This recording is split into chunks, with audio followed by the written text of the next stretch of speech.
Hi, I'm Mary, a librarian and book reviewer with a focus on stories written for kids, tweens, and teens. Today I get to share with you this book called Someone Else's Shoes, written by Jojo Moyes.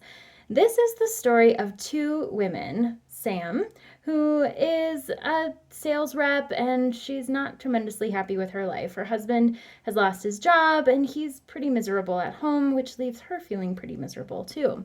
And Nisha, who has pretty much everything she could ever want. She has a husband of 18 years, as much money as she needs, lots of free time, and a wardrobe that won't quit.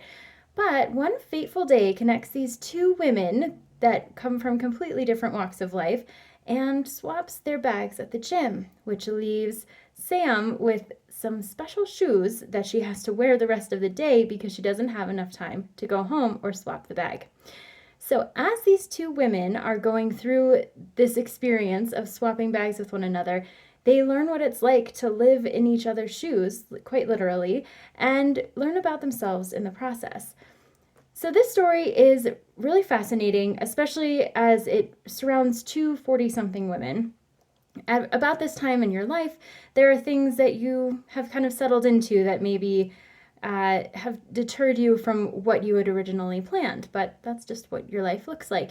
So when something out of the ordinary happens, like what happens to these women, they end up seeing themselves in a new light and it changes the forward trajectory of their lives.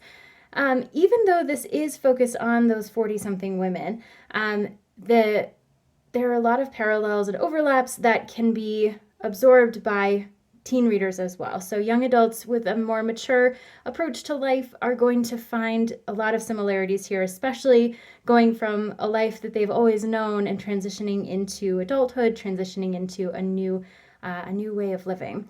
So this story goes back and forth between Sam and Nisha's perspectives. There's strong language, sexuality, as you might expect from an adult novel, but it flows really nicely and has a really satisfying conclusion. So as there's not a huge number of surprises in this book, it follows a pretty familiar formula, but it's still an enjoyable journey to get there. The characters start out not as your favorite characters, but you end up liking them as the story goes along and as they become more confident in who they are. So if this sounds like a great fit for you, I hope you look for it at your favorite bookstore.